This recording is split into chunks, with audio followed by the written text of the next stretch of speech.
and welcome to our second series here.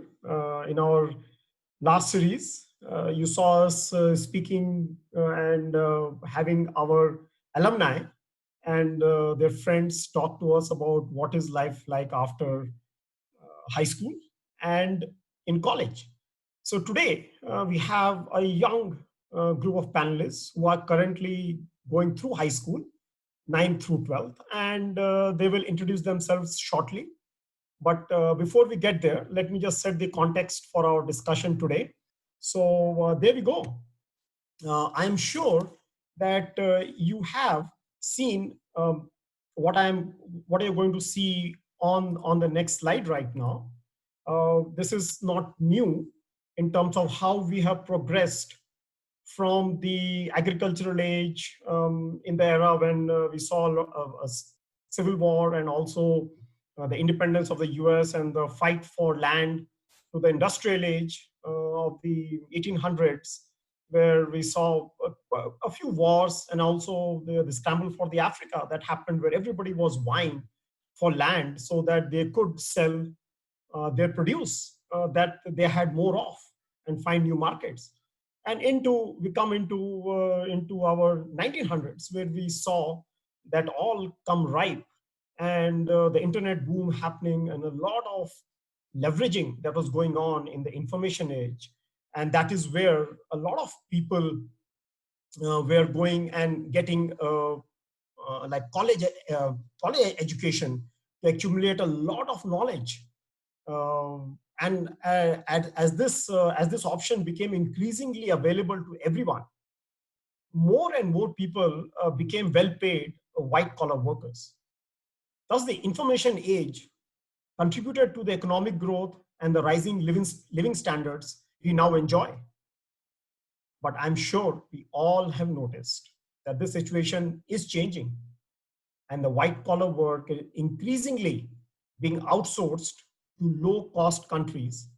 And as a result, people are beginning to search. They are searching for meaning and purpose in life.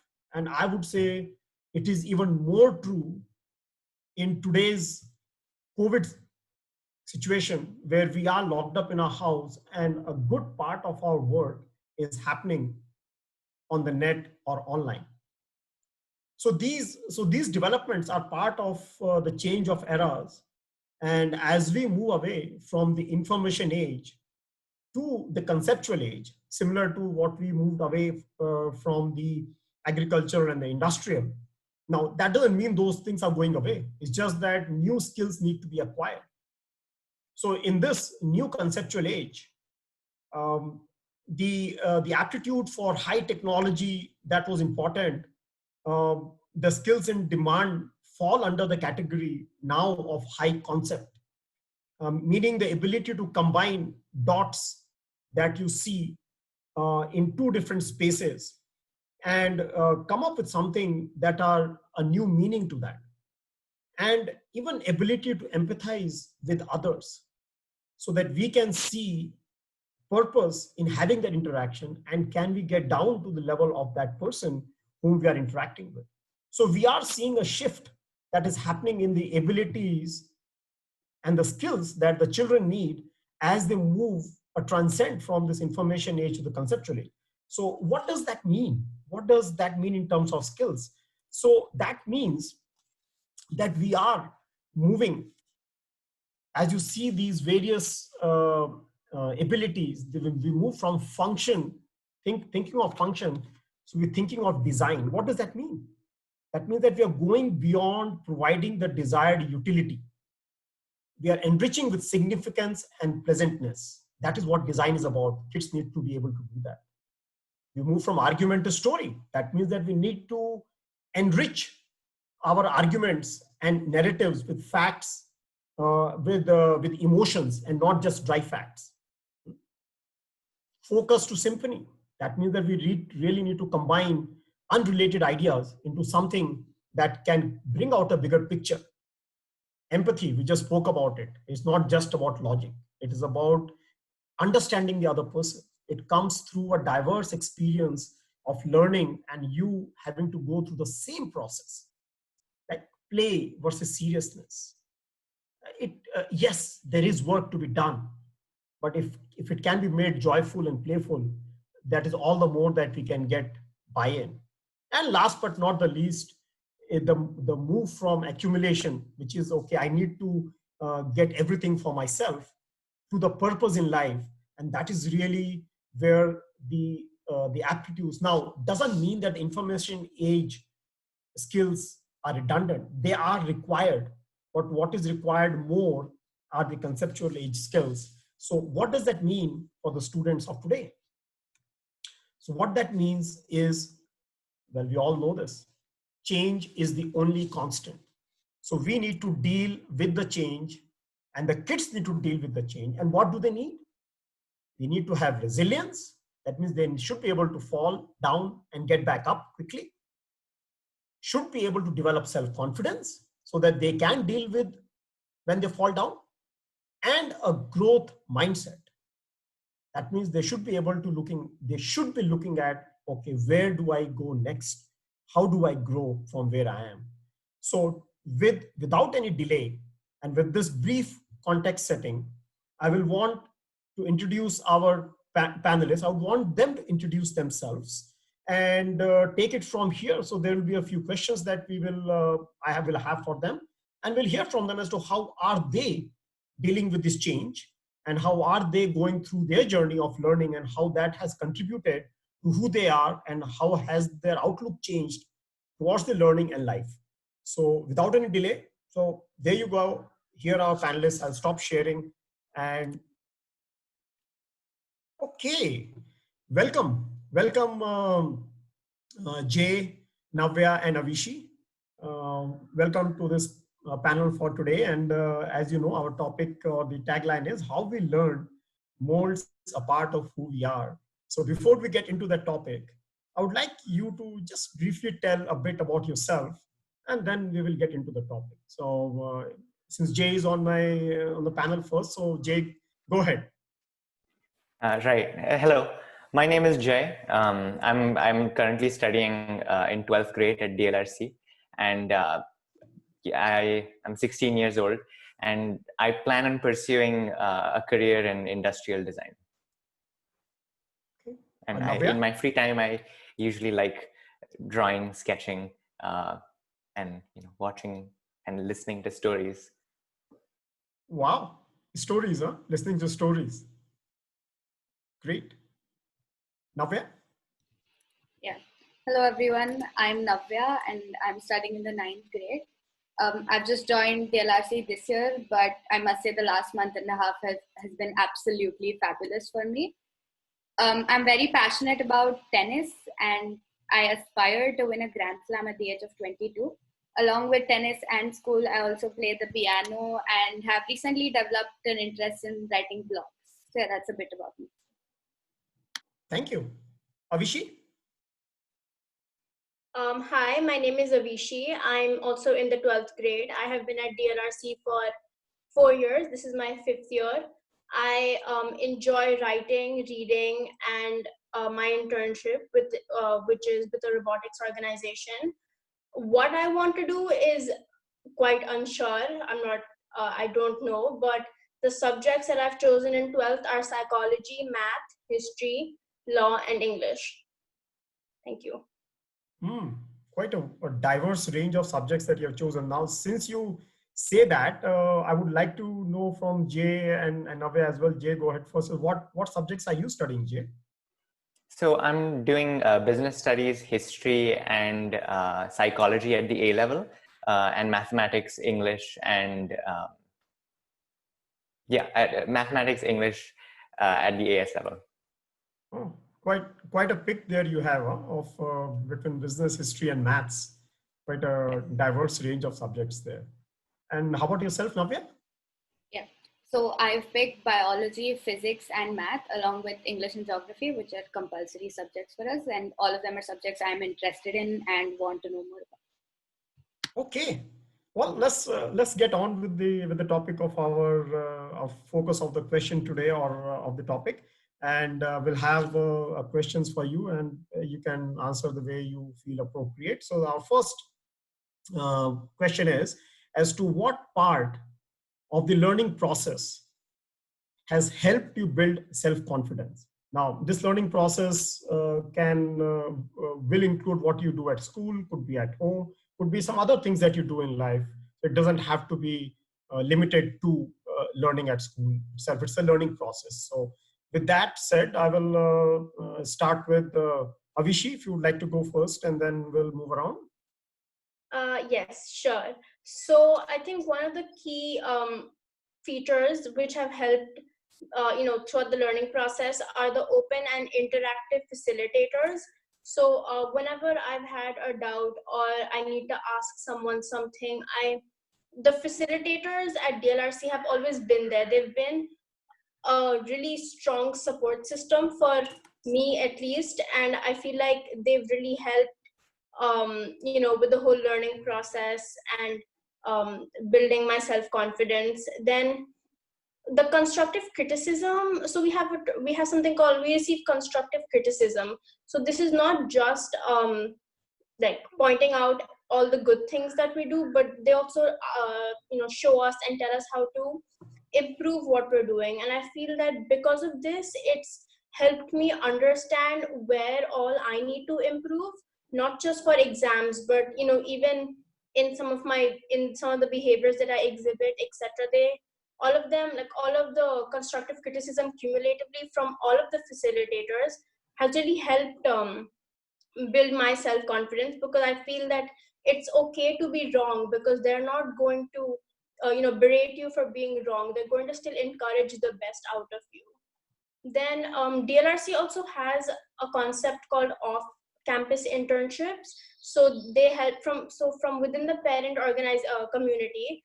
They call various companies from which the parents are part of or they own, and these provide very interesting internship opportunities for students. So one internship opportunity that I got in 10th grade was with a robotics organization, and robotics is something I had never even considered I would find myself partaking in, but I learned how to use the concepts from like physics and math and how to apply them to our daily life and build robots and program them. And I was even able to take a few of the kids that I coached to 3 competitions. So I think that helped increase my self-confidence in the way that I was able to tackle on new challenges with with the opportunity that DLRC gave me. And also what I've really learned throughout DLRC and how to build my confidence is the ability to express myself.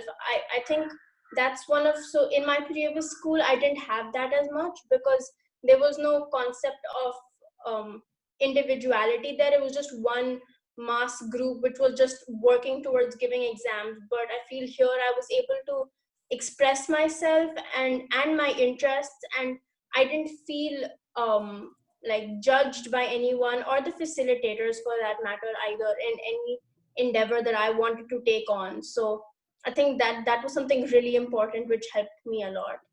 So I hope that answers your question.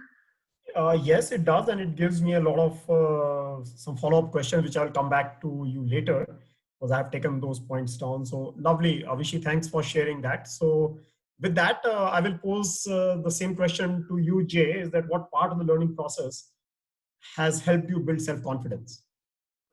So for me, the part of the learning process that gives me confidence is really when you're expected to do your own research, because once you do your own research or you know a little bit about a topic on your own, you can pose your points or arguments with a certain amount of confidence or conviction. So when you do that on your own and you have some idea to back your knowledge, that gives me confidence. And specifically with DLRC, there's a system of pre-reads before going to classes. So you already know a certain amount about a topic before the teacher or the facilitator begins to share their knowledge about the topic. So when you know a certain degree of a topic already, you can pose your points with a certain amount of confidence or conviction. So that part of the learning process gives me confidence. Okay. Is there anything else, Jay, outside the academics or learning that has helped build your self-confidence as well, that you would like to shed light upon? Yeah. So when apart from just academics, if I say I can really apply it to only my sketching or the way.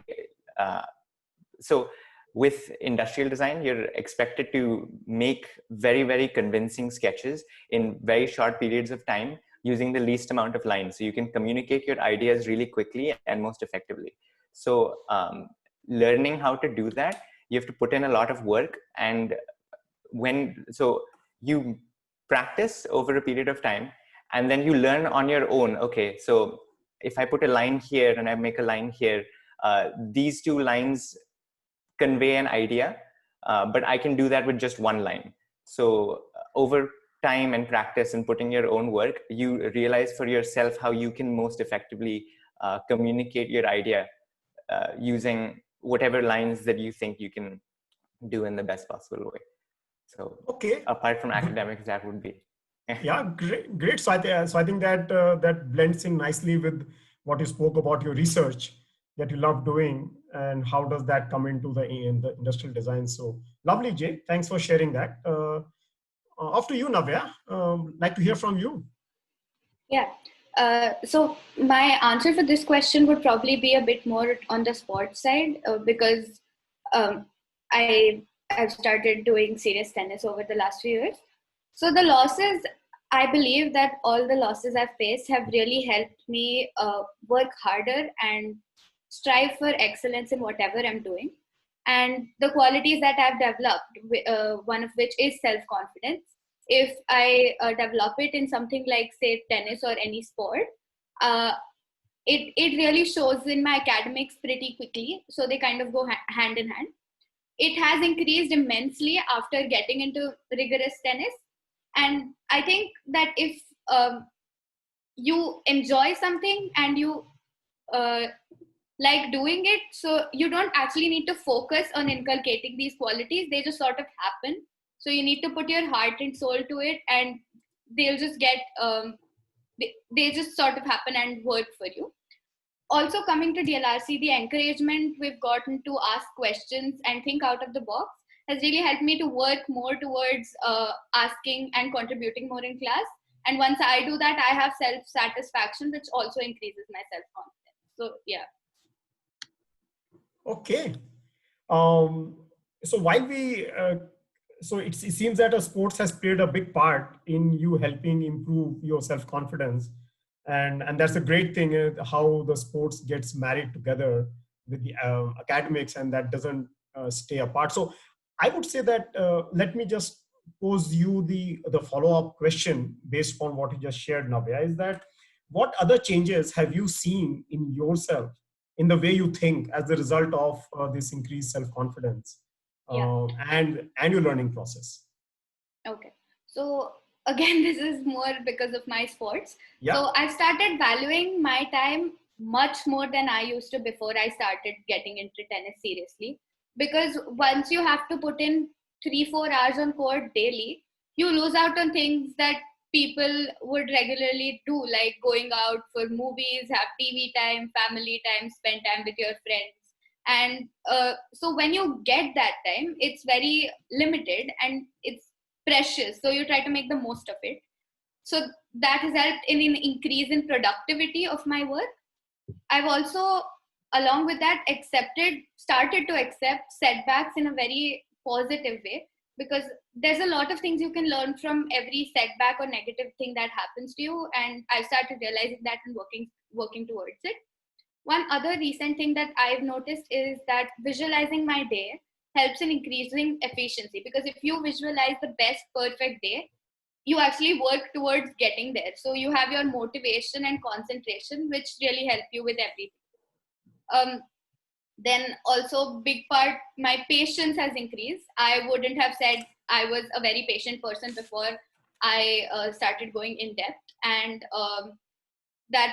so my patience increased, because in tennis you need to wait for that right moment to pull the trigger.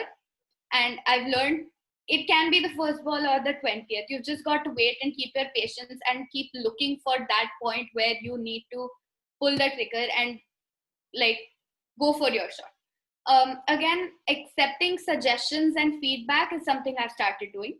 It started to happen more, definitely, because at first I was this kind of a person who, if someone said, I think this could have been better, or gives a very specific reason or element of what I've done that is not up to the mark, I'd feel very uncomfortable and would justify and start defending what I've done. But now that has changed to me trying to constructively work on what I've done and improve it. So that's helping, because my work quality has also increased after accepting all those suggestions and the feedback that I'm getting. Great. Thank you, Navya. Really good points that you highlighted in terms of increased patience, visualizing your day. That's quite unique and quite a good way to organize your day. So very nice. So with that, I'll go to Avishi. The question is, what other changes have you seen in the way you think as a result of your process and increased self-confidence?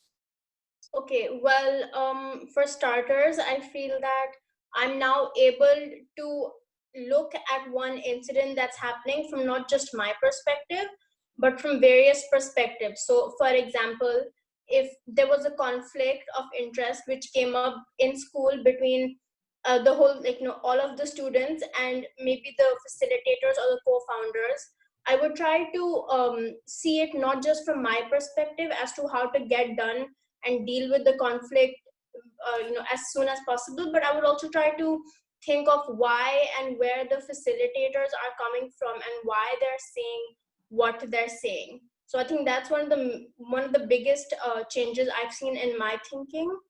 And secondly, as Navya also said, I was a bit hesitant initially to take criticism and let it actually sit with me, but I feel this is a very recent change that I've observed. Is I'm now able to take criticism, though I may not agree with all of it. I don't pose my counter view, because they're probably saying it for some reason that they've observed, it me like that. So I've learned to understand criticism and take it in a constructive manner, of course. Then secondly, I've learned to evaluate and analyze my options or the options available to me before jumping to a conclusion or making decisions, because that avoids irrational decision making, which is, I feel that shouldn't happen at all. So by evaluating all of the options in front of me, weighing the pros and cons actively as to which would best be suited for me and what the situation also requires from me, I feel I'm able to make more I'm able to make better judgment of the situation and how to answer the problem which is in front of me. Then except for that, I've also learned that there is no one single way to do something. There are multiple ways of arriving at the same problem. So one very, very basic example of this would be math, but this extends much beyond just math. I think this can be applied to almost every scenario in on a day-to-day basis. And I think lastly, I've been able to distinguish between what is relevant information and what is irrelevant information.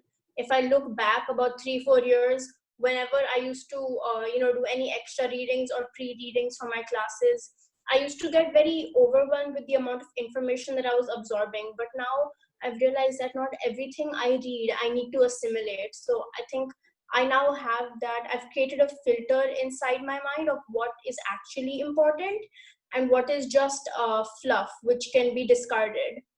So I think all of these factors, when come together, have made my thinking much more in depth and much more mature than it was 4 years ago. But then again, I feel that age and experience also play a very large part. of this, so I can't just say that my thinking has evolved. I think it's me overall.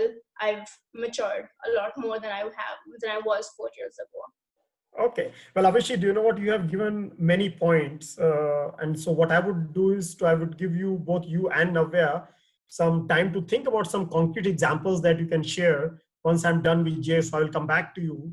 So you can share some 1 or 2 snippets of examples so that the audience get a sense of, okay, put that in perspective.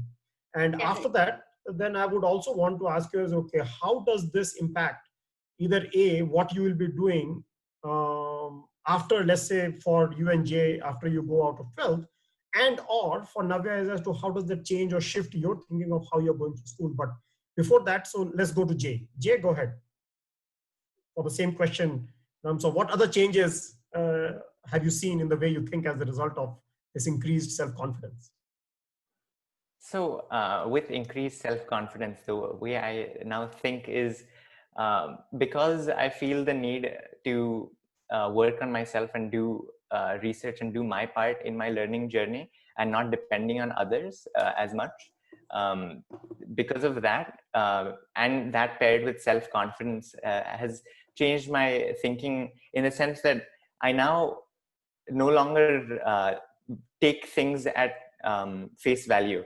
So I have now begun to question things a little bit more rather than just accepting them for what they are. So by questioning these things, you will only begin to question things once you have a certain amount of confidence and you know about at least a basic idea of what you're talking about, and only then will you pose a question or think that things could be done differently. So that is how my thinking has changed. Okay, so while we are at it, Jay, I'll pose you the next questions in terms of whether it is through the various projects that you have done or maybe the various SIPs you have done. Can you think of some concrete examples that you can share right now in terms of how in a particular case has this helped you changed your thinking?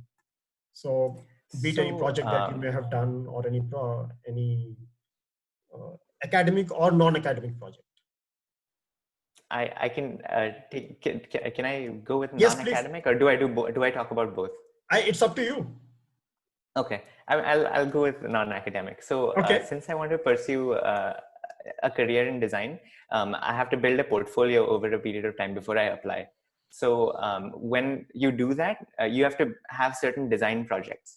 So just looking at things that happen in the field of design, one day I came across this wristwatch made for the visually impaired by a South Korean company. And they had made this watch that had a braille structure that moved up and down, which could be used by the visually impaired to tell the time. And I thought it was incredible, and it is quite an incredible design. It is very well executed. But just like no design can really ever be perfect, I thought that this could be improved. And I questioned the idea of that wristwatch posed by this South Korean company, and I tried to improve it over a period of time by doing research and things like that. And I came to the conclusion that though this wristwatch is incredible for the visually impaired and it solves that issue very well for them not being able to tell the time and makes visually impaired people that much more independent, the key problem is they won't have access to those watches as easily, because since it's a specialist product, not every other watch store is going to stock up braille watches. If you walk up to a store to buy a watch today, or you just go onto Amazon and look for this braille watch, it's unlikely it will be there or be as readily available. So because it's a specialist product. So in order to make it more available to the wider group, you take a wristwatch made for specifically the visually impaired to a wristwatch made for people that can be used by the visually impaired. So that was my idea. And because I questioned their design, I came to this idea and I used that as a part of one of my portfolio projects. Great. Thanks, Jay. Well, if you have another one, we'll come back to you.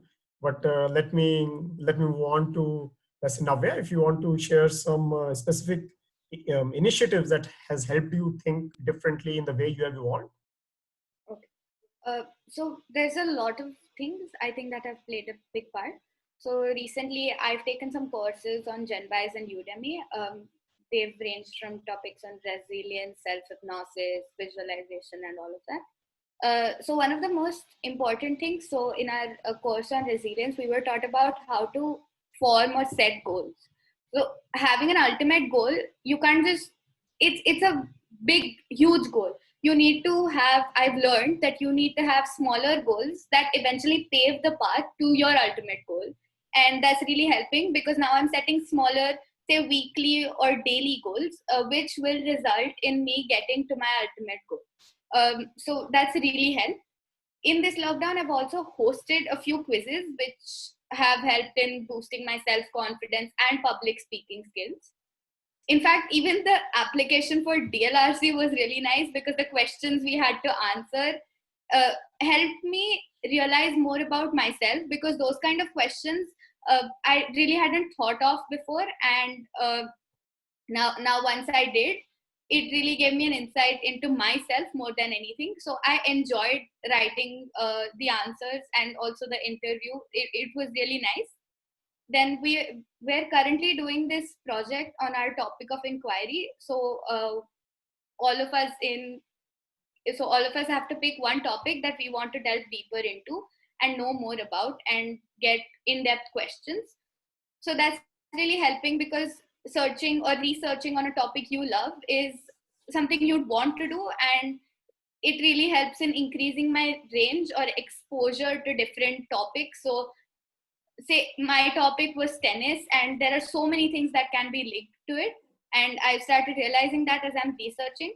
So that's a very good thing that has happened, probably, I'd say, and it's really helping me. Yeah. Okay. Lovely. Thank you, Navya. Is there any, are there any things that you did not like earlier and now you have begun to like as a result of the process that you have gone through the learning process? So in fact, there's this huge change. I used to dislike science for some reason, and now biology has become my favorite subject. At least right now, I'd probably say biology is like on the top of the list, because the way we're being asked questions, we're being made to ask questions, the way we're being taught in a very interactive and engaging manner, it's really helped. It's changed what my opinion was about biology, or rather whole of science, all subjects, is gone more to the positive side, because questioning stuff has really helped me think more and delve deeper into the topic more than anything. And I've realized that it's not all rote and it can be enjoyed. So that's probably one of the main reasons why I'm liking it here. Okay, so not all rote. That is great. I think it's quite a shift to not liking a subject to really having it on the top of it and enjoying it. I think that is extremely important and a good shift that has happened as a result of the learning process. Great, thanks, Navya. Avishi, over to you. Okay, so I would like to start by addressing a question that came up about what is the filtering process that I have, that I use to distinguish between relevant and irrelevant information. So I think this answer is linked to the answer that the question Ajay sir has also posed, which is, over time, by being in the Cambridge system relies on evaluation, analysis, drawing inferences from two very maybe far-fetched dots, drawing dotted lines. So I feel that my filtering process has now become, it's gotten enhanced because I've learned to focus on the question which is being asked. So for example, my subject, which is history, one of my subjects, which is history, is a subject which requires a lot of evaluation and analysis on our part.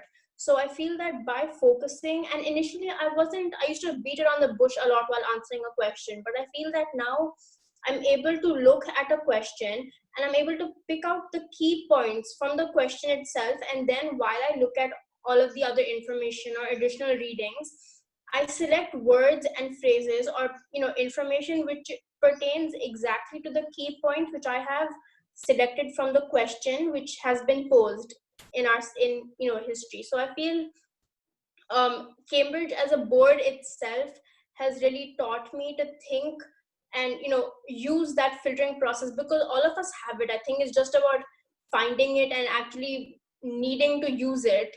So because of that, I was able to use my filtering process. And then along with that, I think the projects and presentations that we do at DLRC go a long way in increasing our ability to think. So for example, we recently did a history project in which we had to do a lot, like we had a lot of extensive research and information finding involved in that. But I think my partner Jay and I, we were able to find all of the relevant information. We were able to connect it to the main questions at hand, and because of that, I feel I was able to also learn a lot more, and as well as that, I was able to go much deeper into the content which we were learning, which I wouldn't have been able to if this presentation hadn't been given to us. So I feel that the presentations at DLRC, or maybe in high school, really are very thought provoking, I would say, and they make you think very deep about what you're studying. Then in addition to this, when I was in ninth grade, we had ninth grade was a very hands-on learning year for me, because we were studying for our 10th grade syllabus, of course, but during ninth grade, we had this 1 week of a 1 week workshop from a man named Ashish Arora. In this, we did a lot of simulations related to what we were learning in our subject, which was developmental studies. So this subject itself made us think, made us broaden our thinking. We had to consider not just us, but how the rural population is, and how developments, how they're developing. And I think to enhance this whole process, our facilitator, Ajay sir himself, he gave us the assignment to go and live in a village for 3 days, and we spent 2 nights and 3 days completely immersed in the village experience, learning and talking to the villagers, looking at life from their perspective, because we're very used to this very elitist view that we have. So I think learning from the grassroots really helped me think about a lot, like a plethora of things which I never would have thought about.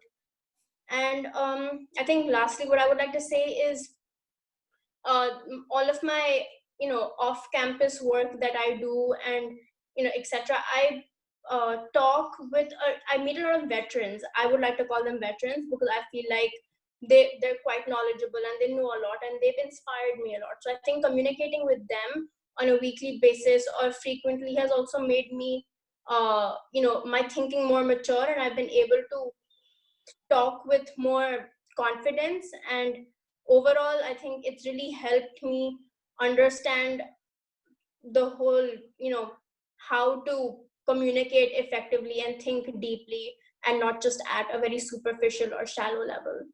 So Avishi, while you are at it, and great for that insight, while you are at it, I would like you to, since you are in 12th, and I'm sure that many of the participants here would like to know, is that how has this shaped your choices beyond 12, and what are you intending to do? Well, what I want to do after 12th is actually quite fuzzy, because I'm not quite sure what I want to do. So, but I know that I want to go to college, and though it sounds cliche, I feel like nowadays a lot of the students are considering taking a gap year, which I completely like. I advocate for it, but I feel like it's not right for me, because I feel that for me a more rigid, not rigid system, but a more a system which is pre-decided for me is much better than taking a year to explore myself, or indulge myself in new activities, and which I haven't before. So I feel the most viable option right now for me would be going to college. Now, which college? That also I'm not quite sure about, but I will be aiming to stay within India, and I am applying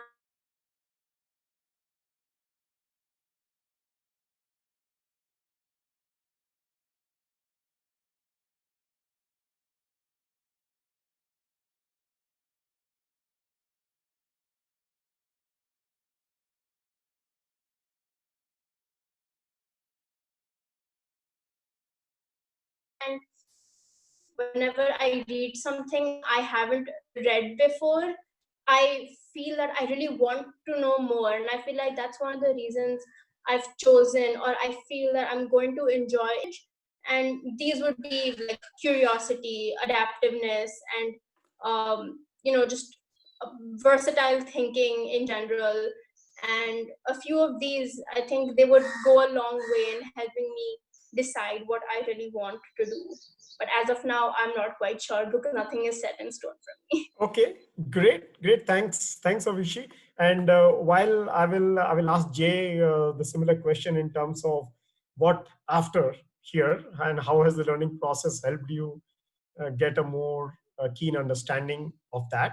I would also urge the participants who are here in the call to just have your questions ready for the panelists so that we can take them right after that. So in 5 to 7 minutes, you'll get a chance to do that. So Jay, over to you to answer that. What after here?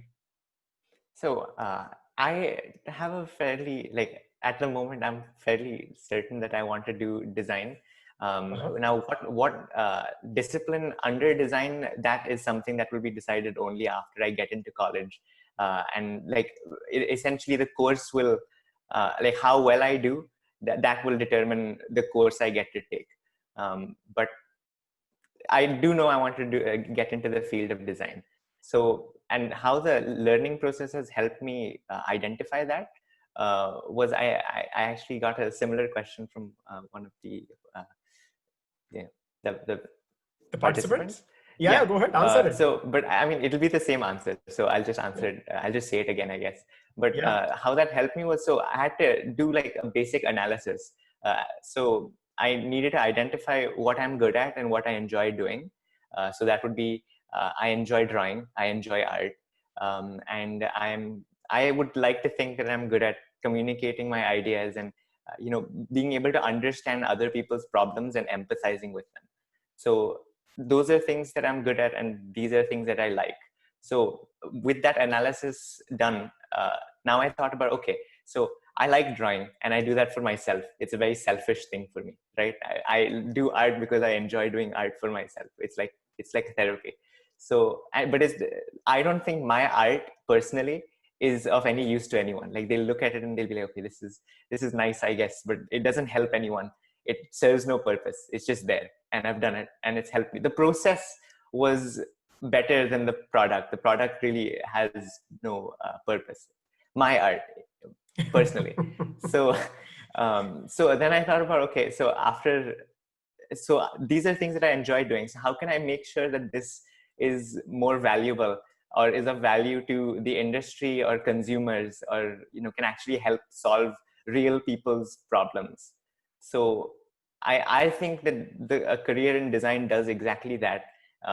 It can utilize my skills of being good at drawing or art, and being able to communicate my ideas and empathizing with others in solving real world problems, and maybe fulfilling consumer needs.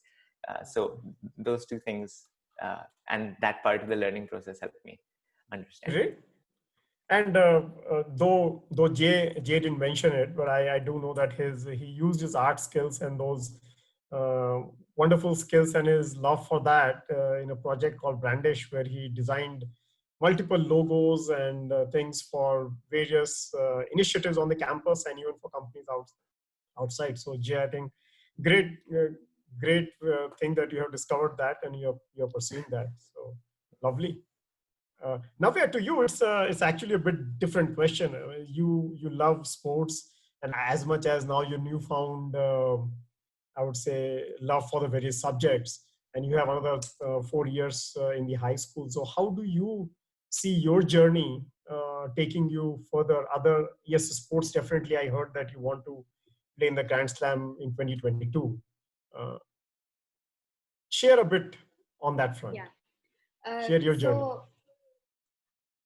So up till now, I was kind of stick to the textbook kind of girl, but the last 1 year, 1.5 years, I've realized that both sports and academics, if paid attention to, can go hand in hand. and I'm open to all options right now. I'm really not sure, but I would like to do something in the field of psychology. But I think my opinion right now, I think it's too early to make a very definite choice that this is the only thing I want to do and be fixated. I think I'll just be open to all options and just see it evolve, whatever I'd like to do, and whatever I think I can be most productive and effective in will probably be what I choose. Um, so college wise, I'm really not sure right now, because I plan to I wanted to go abroad, because also taking into consideration my tennis, the facilities outside, I have to admit that at this point in time, they're better than what they are in India, like most places in India. So I'd prefer to go outside, but now I've realized that I might still be able to work on it. It'll just form over the course of the next 3-4 years, and yeah, I mean that's it. And I think that I just need to give it time, because that's what is going to help me. I don't think it's right to make a fixated decision right now, so I wouldn't really say much on that. Okay. Well, I don't think it was about decision. It was more about just sharing a thought as to how has the learning process helped you get more clarity as you go along this journey. So yeah, so if that way, past coming till here, my tennis has played a huge role. I mean, a very huge role, because I think everything that we face in tennis, probably any sport, not just tennis, is something you eventually do face in life at any point. And I think playing a sport has helped speed up that process. Like having like a string of setbacks, very horrible setbacks, where you know that you haven't done your best. I think that helps you develop as a person better. So I think the qualities that I think I possess, have come in much faster because of my exposure to sports, various sports, not just tennis. Great. Boys and girls, this was great to hear your stories, the journey that you have gone through. Some of you we see quite often, yet we don't know so much about you and the learning that you go through on a regular basis when you interact with both people at the school and outside as well. So this was great, and I would really at this point open up the floor to questions from the participants and any other thing that needs to be answered, that they have questions for the panelists. So by all means, please go ahead. And I really want to thank the panelists for coming and giving their time to answer these questions. It really is great.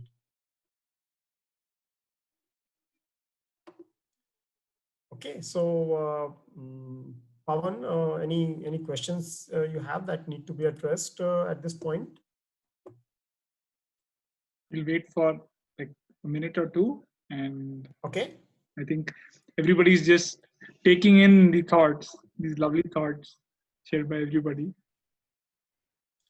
So Avishi, there is a question that you may want to answer, which is about how does practical experience widen the horizon, and how do you get into that? So what was your process? And so yeah, so if you could just talk a bit about that, that will be helpful. Okay, so I think my practical experience comes from my internships. So the most prominent internship that I think I have done till date is the one with the parent organization called RoboMinds. So there they teach students the simple simple principles about physics and mechanics, and I think how you apply that and build robots and program them. So I feel that that was where a lot of my practical learning came from, because I had learned, so in 9th and 10th, I had taken a very vast range of subjects. I had taken a subject called development studies, a subject called travel and tourism. I had taken all 3 sciences, and then math and English. So I feel that this internship was a very good platform for me to apply what, the simple concepts that I was learning in physics and math to, actually building robots and helping the children understand why, for example, why the gears move, clockwise or counterclockwise. So I feel, very simple techniques I was able to teach the students because of my theoretical knowledge of them in physics. So I think that's one aspect of the practical learning which I was able to apply and use to my benefit. And so I hope that answers your question. If not, then please expand or elaborate on your question. Okay, thanks, Avishi. If there are no more questions from the okay, so the question is that and this could be for all of you, is that what is a good recipe for going deeper in learning and finding what you like? So have you guys found a recipe as a result of doing what you are doing, that how do you go deeper and find what you like? Anyone want to take that question? Well, I mean, at the moment, as a student, the only way that I can think of to go deeper would be to go to college, or learn as much more, and like maybe so right now maybe specializing in anything is probably not the best idea. But by going into college and like learning about the topic from a very broad spectrum, like just like how the entire schooling process has been. The initial stages of college would be where you take in extra, like more information about everything that you've learned or what you'd like to do, and then maybe go into specializing with like a proper bachelor's degree into something, or a master's degree. Okay. I think add on to that. So college is definitely one aspect, but I feel that also indulging. So right now, if you don't know, or like how to get there, I think doing some extra courses, or like, for example, right now, utilize this opportunity that coronavirus is giving you. You have the chance to stay at home and take on extra classes which are online, extra courses. I feel like everything has become completely very free now. For example, I was able to take a 2-month course called Introduction to Psychology from the University of Toronto. So I feel that if you know, or if you feel that you have a budding interest in some subject, you should look for opportunities online to expand, or learn more about that, because it can go one of two ways. It can either end up as you really enjoying the subject, or you realizing that this is not the best fit for you. So I feel like online courses, extra classes, talking to some people who are in that field would also be very, it would provide a very holistic and wholesome view for you to decide and like establish whether or not you are interested in what you're doing. Okay, there are two questions. I'll take the first one, which is a bit smaller one, which is how have you, as in terms of panelists, enforced self-discipline in your learning? So I heard that Navya talked about like creating daily goals and weekly goals. She spoke about and how she kept her on track. So how about Avishi, you and Jay, in terms of enforcing self-discipline? Jay, you want to go? And then Avishi can take. Yeah. So again, the way I have is very similar to what Navya does actually. I set objectives. So for per subject, I would have an objective. So in a week, now that I have to prepare for both exams, I have to prepare for my A levels and my AS levels, because my AS levels were postponed. So weekly, I have objectives set that, okay, by the end of this week, I need to know about this topic, complete these chapters, and know enough about this topic to solve a paper next week. So I set weekly objectives, and if I don't, so I try to make my objectives slightly broader and not too specific, because if I personally, if I end up not completing very like daily objectives, then those hinder how I can complete my future objectives. So if in one day I don't do like just these specific 10 math questions that I decided on, then I'll worry about not doing those while I'm doing other things. And then that is a problem for me. So I usually set weekly broad objectives and complete those as weeks go by. Okay. Avishi, anything else you want to add to this process? I think in addition to objectives, also having maybe a schedule.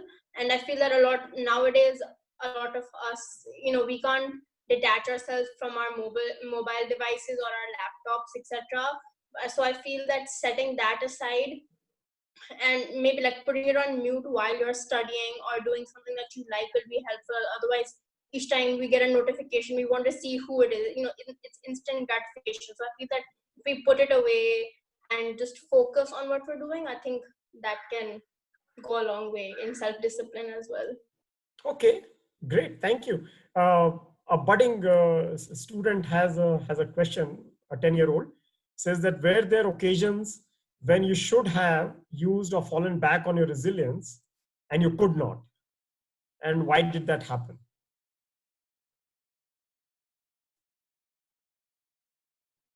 Navya, do you want to take that? And then Jay or Avishi, if you can think of something. Yeah, sure. So for me, it was this one match where this is a very specific instance. It was not a very difficult opponent to play against, and I was in before that I had a really good result, so I was expecting myself to be better than her. I expected myself to win, and when I made a slight mistake, I went ballistic. I had like outbursts and a lot of things happened, and I'm not proud of it. I probably should have gone back to my self-confidence and resilience and know that those results came because I did something, and not let those results impact this match. But unfortunately, that didn't happen, and it was probably because मैंने खुद को बहुत भाव दिया unnecessarily. So I put unnecessary pressure on myself, which is probably why I couldn't even think of anything. I was not thinking, my brain literally wasn't working then. And that's probably why I just couldn't go back to the basics and just stick to them and work towards the outcome I'd like. Okay, great. Either Jay or Avishi, you want to take this? I had a very similar incident to Navya's, but it was academically oriented. I think in grade when we had gotten our board results, I was very devastated, I would say, by my English results, because I felt that I had worked quite hard and I deserved more. And I think that was one time when I wasn't able to fall back on my self-confidence, because I think overall marks, though they may, everyone says they're not that big of an issue, I feel that when someone has worked so hard towards something and the end result isn't as fruitful, you do face like a setback, and that does put you down. And I feel that because I think the reason for my self-confidence being low was I didn't have high expectations. I wasn't satisfied with what I got. I think to get over that, one is definitely not setting the bar lower, but just not being overly optimistic about what you're going to get, or think like have your head in the clouds. I think you need to level down a little bit and understand that whatever you get is fine, because it's not the only determining factor in your personality. There's like a amalgamation of things, so marks are a very small part of it. Wow, that's a deep learning and a deep thinking there, putting marks in the bigger perspective. Lovely. Jay, you want to share anything? Yeah, so this was actually my first independent freelance project, and since then I don't think I'm going to do another freelance project anytime soon. So it was a good learning experience for sure. So in terms of resilience, so the freelance project was this friends of mine, they knew a software developer that was starting a new app, and they wanted a new logo for their app. So they approached me, and they said specifically they were looking for a student because they didn't have the funds to pay for an actual like professional graphic designer. So that's why they had come to me. And there was actually, so it was a group of 2 people, and the communication between them was terrible. So one of them kept giving me certain design aspects and that they wanted certain things from the logo, and then the other person was gave me like a completely different brief. And I was, instead of asserting myself and telling them, okay, you guys need to get your ideas like a little bit more like you need to consolidate your ideas and maybe come to a consensus and then give me a brief. Instead of doing that, I was doing the design brief for this one person and this other person. And in the process, I kept juggling between like several iterations of the same logo instead of just like telling them that, okay, it's probably best you give me a more specific and something that both of you agree upon before giving me your individual ideas. So I wish I had said that instead of, just going through with everything because it was a very time consuming process, and it my self-confidence in like my ability just deteriorated through the entire process. So that is one situation that I wish I hadn't gone through. Okay. Great, Jay. And I would say a big thanks to Navya, Jay, and Avishi for coming and being on the panelists today. We really learned a lot about how your journey has been and how your process has helped you go through the ups and downs. And I wish that the participants got equal out of it as we did. So with that, we will definitely end this session. And I would say that if either one of you would like to get in touch, Pawan, would you like to share any email or something that they can get in touch with you? Yes, we'll be just placing the email in the chat box right now. And okay. It'll also go to them. Okay, actually the chat is not available to them. So what we'll do is anybody can get in touch through our website, dlrc.in, and mail to cofounders@dlrc.in. So great. Those who are registered, you will get a mail, follow-up mail from us, and then you can keep in touch. And if you want to talk to any of the panelists, we will be happy to kind of connect you with them. Great. And the recording of this session will be live both on YouTube and on Facebook. So if you feel that somebody missed it and they should watch it, by all means, please let them know. And thank you all for coming. And thanks to the panelists. Great job, boys and girls. Keep it up and keep inspiring. Thank you very much. Thank you, everybody. Thank you. Yeah. Bye.